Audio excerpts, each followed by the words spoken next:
Hi everyone. तो आज हम लोग इस लेक्चर के अंदर सीखेंगे हडूप के बारे में। ठीक है।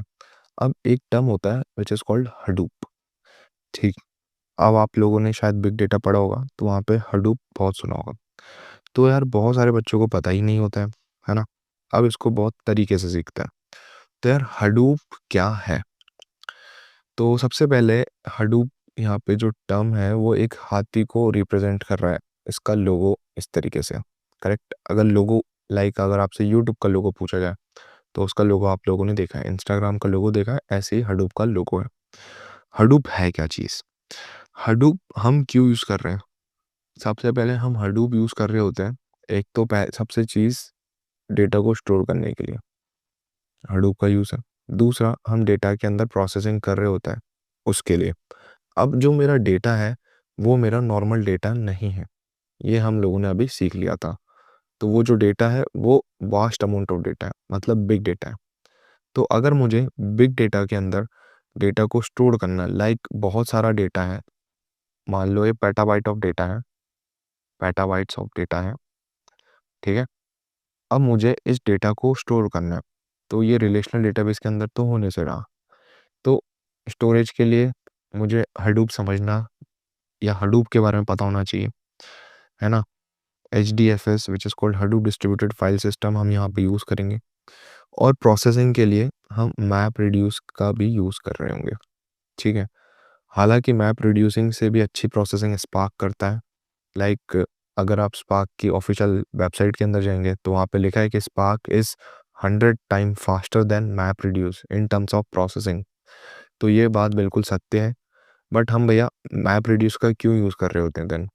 तो मैप रिड्यूस का यूज़ करना पड़ता है क्योंकि एट द एंड जो भी हमारे कोड है वो, है ना, जब भी हम प्रोसेसिंग कर रहे होते हैं वो किस पे चेंज हो रहे होते हैं, मैप रिड्यूस के अंदर ही।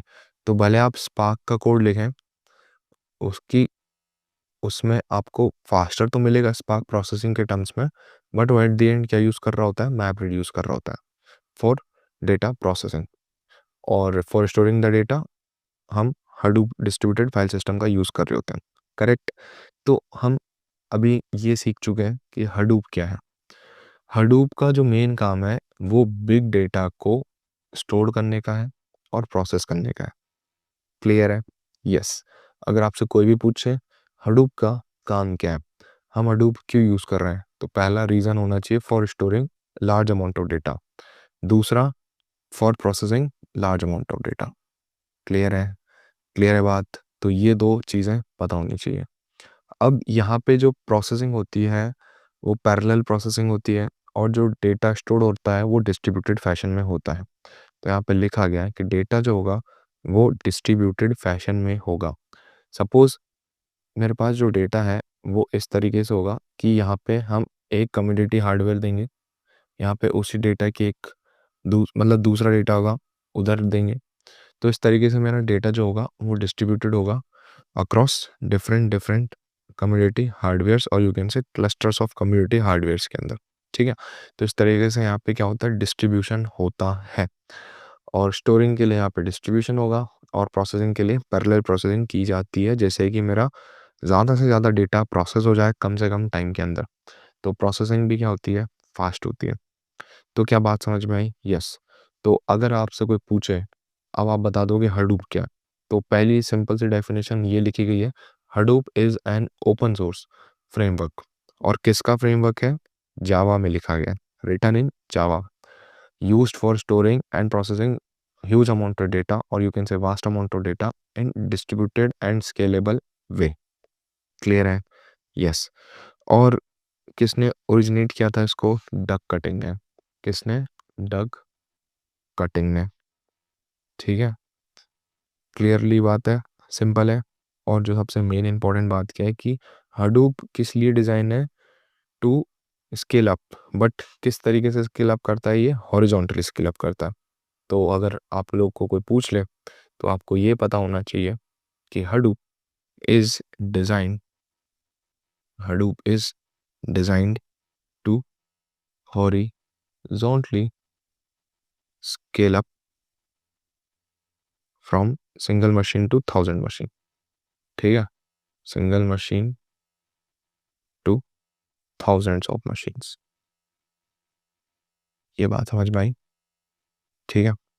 तो इस तरीके से आप लोग एक्सप्लेन कर सकते हो कि हडूप क्या है, राइट? और जो ओपन सोर्स है किसका है, ये अपाचे का है ना? तो Hadoop is N Apache open source platform, और किस में लिखा गया है, जावा के अंदर लिखा गया है। ठीक है?